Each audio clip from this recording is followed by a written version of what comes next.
धर्मानुरागिनी प्यारी जनता, वर्ष में एक बार गुरु महाराज की स्मृति में सत्संग यहाँ हुआ करता है। यद्यपि ठीक वही तिथि आज नहीं है, फिर भी कारणवश वही स्मृति दिवस हम लोग आज मना रहे हैं। गुरु महाराज ने हम लोगों को ईश्वर भक्ति का उपदेश दिया है। ईश्वर भक्ति में सबसे पहली बात यह है कि हम ईश्वर स्वरूप का यथार्थ ज्ञान प्राप्त करें, तब हम ठीक ठीक समझ सकेंगे कि ईश्वर भक्ति के लिए क्या काम करना होगा। जब तक ईश्वर की स्थिति और उनके स्वरूप का निर्णय नहीं जान सकेंगे, तब तक हमको निर्णय नहीं होगा कि ईश्वर की भक्ति कैसे करेंगे। कोई यात्री यात्रा करता हुआ जाता हो, मार्ग में चलने का प्रयास करता हो, परंतु कहाँ उसको पहुँचना है, किस निर्दिष्ट स्थान में पहुँचना चाहिए नहीं जानता हो, तो वह चलना ही रहेगा और जहाँ जाना चाहिए नहीं जाकर उसका प्रयास मात्र होगा। इसलिए ईश्वर स्वरूप का ज्ञान होना चाहिए। भक्ति मार्ग में लोग कहते हैं कि ईश्वर का धाम और उसके नाम को जानना चाहिए, उस नाम को पकड़ते पकड़ते उस धाम में जाना चाहिए। यह बात कुछ पीछे की है, पहले ईश्वर स्वरूप का यथार्थ ज्ञान होना चाहिए। आज भारत में ईश्वर ईश्वर कहकर रह जाते हैं। इतना ही नहीं, कोई कुछ और कोई कुछ कहते हैं। कोई कहते हैं कि ईश्वर कोई एक नहीं है, ईश्वर का मानना भी गलत है। कोई कहते हैं ईश्वर तो नहीं ही माना जा सकता है और तुम कोई अलग पदार्थ भी नहीं हो। शरीर के अंदर तुम अपने को जानते हो, शरीर के छूटने से तुम नहीं रह सकते। जो ईश्वर को नहीं मानते हैं परंतु अपनी स्थिति मानते हैं, वे आधे नास्तिक हैं। दूसरे जो अपने का भी ज्ञान नहीं करते और ईश्वर के लिए भी उसकी स्थिति नहीं मानते हैं, उसको पूरा नास्तिक कहना चाहिए। आजकल अपने देश में इसका यत्र तत्र प्रचार होता है। जो अपने तय को मानते हैं और ईश्वर को नहीं मानते हैं, अपने आप को ही सर्वव्यापक नहीं बल्कि अनेक आत्माओं का जो बाहुल्य है उसका पसार संसार में है, इसलिए वह सर्वव्यापक है। ईश्वर एक ही सर्वव्यापक नहीं बल्कि इस तरह बहुसंख्यक होते हुए भी सर्वव्यापक है, ऐसा कहते हैं। उसके लिए यह उक्ति आती है, अनेकत्व में सर्वव्यापकत्व नहीं हो सकता। यदि बीच में कुछ अवकाश नहीं हो तो एक के बाद दूसरे का ज्ञान नहीं हो सकता है। बीच में कुछ अवकाश है तब एक दो गिनते हैं, चाहे वह कितना भी घना हो फिर भी कुछ अवकाश अवश्य होगा। जो अवकाश बचता है उसमें तो वह व्यापक नहीं होता, उसको सर्वव्यापक कैसे माने। एक ही एक को सर्वव्यापक नहीं मानकर अनेक को सर्वव्यापक मानते हैं तो वे ईश्वर को नहीं मानते हैं। अनेकता में जितने पदार्थ को रखेंगे उसमें प्रत्येक की सीमा होगी। सब मिलाकर वह कितना ही बड़ा मंडल हो फिर भी वह मंडल सीमा वाला होगा। एक की सीमा है तो प्रत्येक की सीमा है, और सबको मिलाकर जो सीमा होगी उसके परे क्या है, यह प्रश्न होगा। यह यदि वह नहीं बता सकता है तो दूसरा कहता है कि उस सीमा के परे असीम है। उस असीम को वे क्या कहते हैं, वही सर्वव्यापक है। जो अनेकों के बाद भी बचता है वही असीम तत्व है। असीम तत्व के परे और कुछ नहीं हो सकता है। ऐसे भी लोग हैं जो इसका प्रचार करते हैं कि ईश्वर एक है लेकिन उसके दो भाग हैं। एक भाग कॉन्सेंस और दूसरा भाग अनकॉन्सेंस, अर्थात एक भाग सघन और दूसरा अघन मानते हैं। दोनों के साथ प्रकृति सदा लगी रहती है और प्रकृति एक शक्ति है। सघन और अघन के साथ बराबर बराबर मात्रा में प्रकृति है। जो भाग सघन है उस भाग पर प्रकृति अपना प्रभाव नहीं कर सकती है, क्योंकि वह भाग बलिष्ठ है, वह निर्गुण है। जो भाग अघन है वह सघन भाग की तरह बलिष्ठ नहीं है, इस पर प्रकृति अपना प्रभाव कर सकती है। यह इस तरह है जैसे कुम्हार के हाथ में मिट्टी, इस भाग को प्रकृति जैसा करना चाहती है करती है। वह भाग सगुण है। जो सघन है बलिष्ठ है वह अपनी स्थिति का भी ज्ञान नहीं रखता और कहते हैं कि गुरु उस निर्गुण तक पहुंचा देंगे। सगुण ब्रह्म अपने स्वरूप से अणु चैतन्य को अलग करते हैं और पारी पारी से उसको वहाँ पहुँचाते हैं। पहुँचाते पहुँचाते कभी न कभी सबको पहुँचा देंगे, पीछे निर्गुण ही निर्गुण रहेगा। ईश्वर ऐसा मानने योग्य नहीं कि उसका एक भाग सबल और दूसरा भाग निर्बल हो। सबल भाग ऐसा कि उसको अपनी स्थिति का भी ज्ञान नहीं रहता, तब जो अणु चैतन्य उसमें जाकर मिलेगा वह भी अचेत पड़ा रहेगा तो फायदा क्या होगा। जैसे समुद्र के अंदर हवा की वजह से अपनी वजह से पानी बर्फ का पहाड़ बन जाता है, उसी तरह सगुण है निर्गुण का यह रूपांतर है। उपर्युक्त सिद्धांत के अनुकूल यह मानने योग्य है कि अणु चैतन्य पर भी प्रकृति अवश्य लगी रहेगी। वह अणु प्रकृति के वश में रहते हुए निर्गुण तक कैसे पहुँचेगा। उत्तर में कहें कि अणु चैतन्य को गुरु पहुंचा देंगे तो गुरु भी तो एक अणु चैतन्य ही है। जब प्रकृति का हटना मंजूर नहीं तब गुरु अणु चैतन्य पर भी प्रकृति का रहना माना ही जाएगा। क्या संदेह गुरु निर्गुण मानने योग्य है? क्या संदेह गुरु निर्गुण मानने योग्य है? यदि ऐसा माने तो निर्गुण को उपर्युक्त सिद्धांत कथित अनुकूल अपनी स्थिति का ज्ञान नहीं है। यह निर्गुण गुरु औरों को ज्ञान देकर कैसे गुरुवाई करेंगे। यदि गुरु को सगुण ब्रह्म माना जाए तो उपर्युक्त सिद्धांत के अनुकूल वह प्रकृति रूप कुम्हार के अधीन में मिट्टी का लौंदावत है, जो गुरु की महत्ता कुछ नहीं रहती। यदि सगुण ब्रह्म गुरु साधन द्वारा प्रकृति के गुण व डोरी से अप्रभावित व अगुणान्वित रहता है तो अणु चैतन्य के लिए ऐसा होना असंभव है, क्योंकि वह अघन का अणु चैतन्य होने के कारण अघन है। और वह सिद्धांत कहता है कि प्रकृति बिजलीवत एक शक्ति विशेष है, तो वह बिजली की तरह ही अज्ञान तत्व है। यह किसी अणु चैतन्य को ज्ञान देकर निर्गुण ब्रह्म से मिलाकर मुक्ति करा दे संभव नहीं। इस तरह कमजोर विचार लेकर ईश्वर ज्ञान प्रचार करते हैं। रामचरितमानस में गोस्वामी तुलसीदास जी कहते हैं कि जो माया सब जग ही नचावा, जा सुचरित लखी काहु न पावा, सो प्रभु बुरो विलास खग राजा, नाच नटी इव सहित समाजा। गोया प्रभु के अख्तियार में माया पूर्ण रूप से है और उसकी आज्ञा मानती है। यहाँ तो बड़ी आशा है कि परमात्मा की शरण लो तो माया से छूट जाओगे।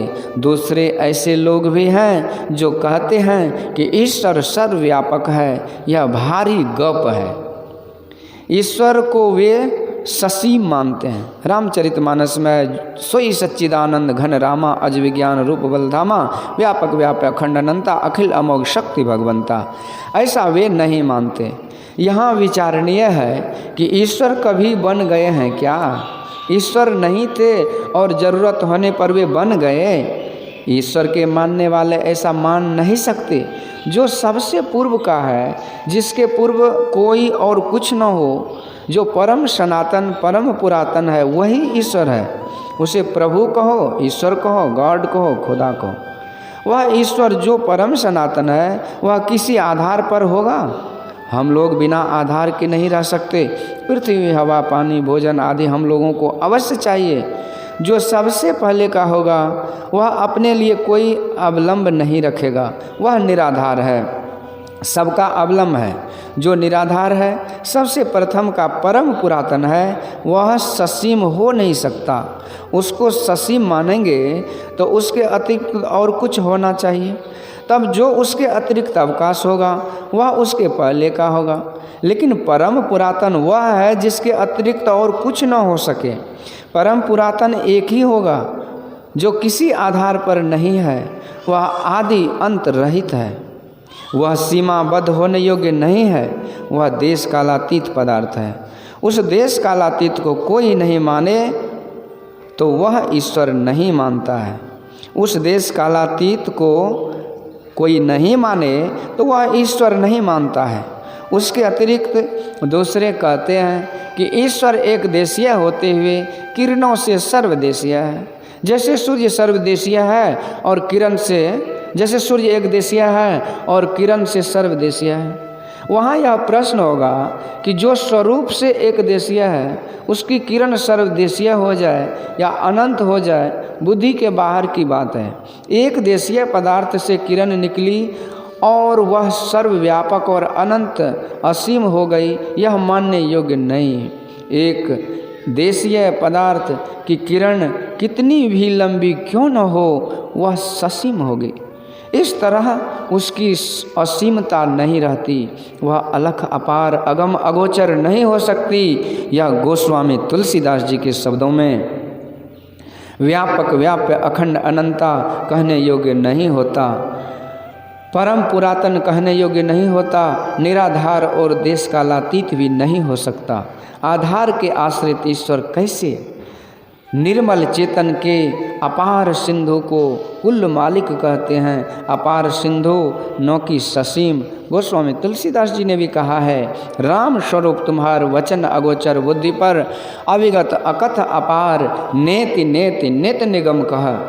अपार शब्द कहा, उस अनंत के साथ कुछ और पदार्थ हो ऐसा नहीं। कुछ लोग कहते हैं कि जिस मशाला से सृष्टि बनी वह मशाला ईश्वर के साथ था, तब संसार बना। वे यह भी कहते हैं कि बिना उपादान कारण के कुछ बन नहीं सकता। कुम्हार निमित्त कारण है और मिट्टी उपादान कारण है। इसी तरह प्रकृति उपादान कारण है और ईश्वर निमित्त कारण है। कहते हैं कि प्रकृति वाले हैं, तो विचारों की एक अनादि अनंत तत्व के अतिरिक्त और दूसरा पदार्थ कैसे हो सकता है? तो विचारो कि एक अनादि अनंत तत्व के अतिरिक्त और दूसरा पदार्थ कैसे हो सकता है? यदि कहो कि प्रकृति के कण कण में वह व्यापक है, तो प्रकृति का परमाणु किस तत्व से बना है? संतों ने इसका जवाब बहुत जोरदार शब्दों में दिया है। तदि अपना आप ही उपाया, ना किछुते किछु कर दिखलाया। गुरु नानक देव जी महाराज, अर्थात उपादान को भी बना लिया। यहाँ कुम्हार कहो व वैज्ञानिक, आज के वैज्ञानिक बिना उपादान के एक चुटकी मिट्टी नहीं बना सकते। यह जीव कोटि की बात है, यह जीव कोटि की बात है। अगर परमात्मा में भी यही बात लागू हो तो परमात्मा कैसा? इसलिए संतों ने कहा कि वह अकेले था। कबीर साहब तथा और संतों के वचनों में सभी का कहना है कि आरंभ में एक ही ईश्वर था। तुलसीदास जी ने ईश्वर को वैज्ञानिक कहा, अज विज्ञान रूप बलधामा। लेकिन यहाँ पर कोई भी ज्ञानवान पूर्ण विज्ञान का स्वरूप नहीं है।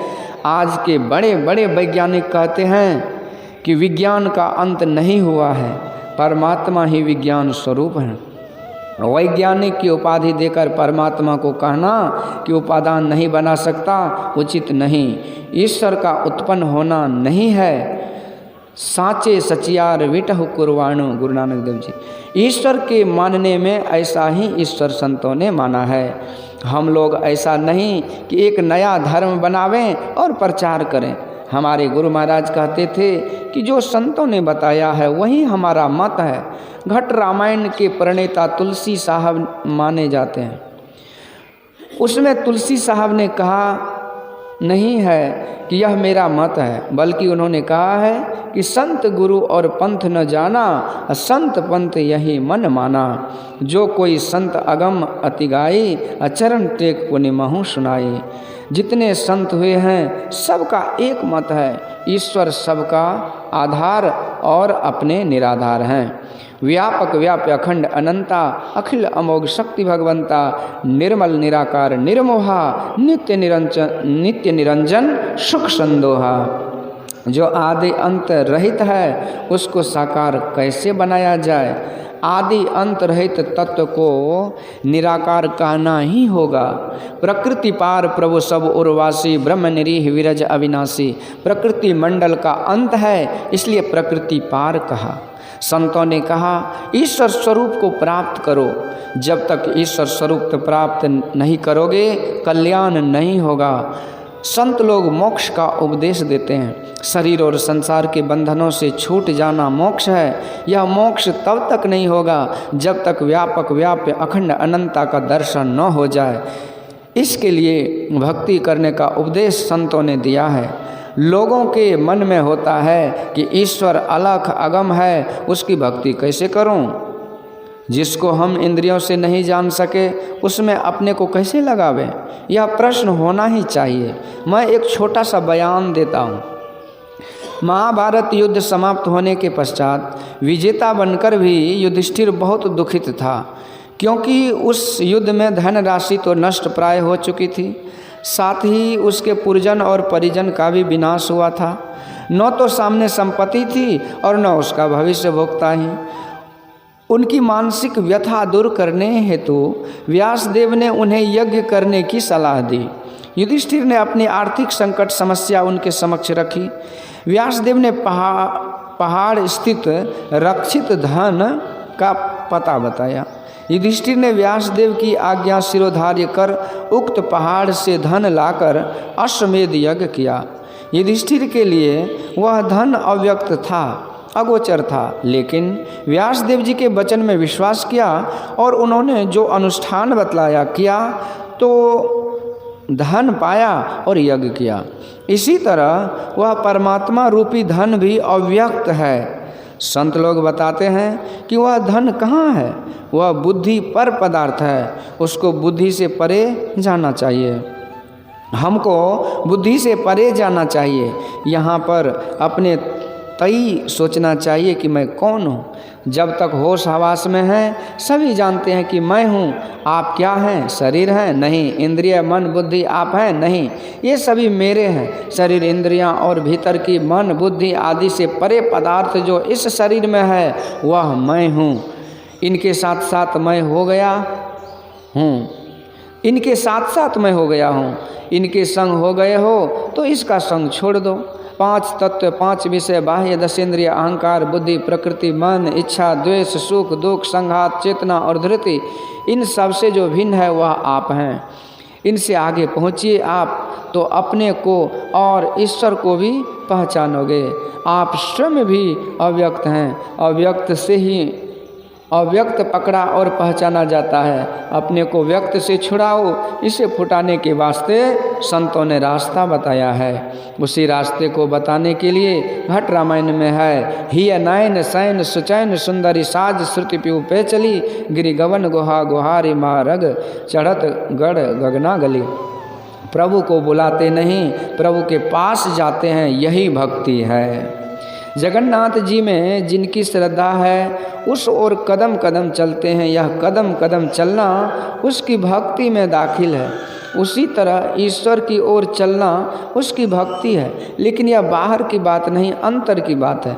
अपने को वेशभूषा कपड़ा जेवर में सजा कर नहीं, अंतर्दृष्टि से सजा कर चलते हैं। कबीर साहब ने कहा है, बिनु सतगुरु नर रहत बुलाना, खोजत फिरत राह नहीं जाना, के हर सुतले आयो गररिया, पाल पोस उनकिन सयाना, करत किलोल रहत अजियन संग आपन मर्म उनहु नहीं जाना, के हर एक जंगल से आयो ताहि देख बहुते ऋषियाना, पकड़ के भेद तुरंत समझाया आपन दशा देख मुस्कियाना, जस कुरंग बिच बसत वासना, खोजत मूढ़ फिरत चौगाना, कर उपवास मनय में देखे यह सुगंधि दो कहाँ बसाना, अर्ध उर्ध बिच लगन लगी है, छक्यो रूप नहीं जाए बखाना। कहे कबीर सुनो वह साधु उलटे आप में आप समाना। जैसे युधिष्ठिर को वहाँ व्यासदेव बतलाते थे, उसी तरह यहाँ लोगों को सद्गुरु बतलाने वाले हैं। बिना सद्गुरु के ईश्वर के पास जाने का पता नहीं मिलता। एक गडेरी जंगल के किनारे भेड़ बकरियों को चराने के लिए जाया करता था। एक दिन उस जंगल में सिंह का एक छोटा बच्चा उसको मिला, जिसकी आंख कभी खुली नहीं थी। गडेरी ने उस सिंह के बच्चे को वहां से उठाकर अपने घर ले आया और भेड़ बकरियों के साथ उनका भी पालन पोषण करने लगा। उसकी जब आंख खुली तो उसने अपने को भेड़ बकरियों के बीच पाया। उसने समझा कि मैं भी इन्हीं की भांति हूँ। यह जानकर वह सिंह का बच्चा उन्हीं भेड़ बकरियों के साथ रहकर आनंद विनोद करता था।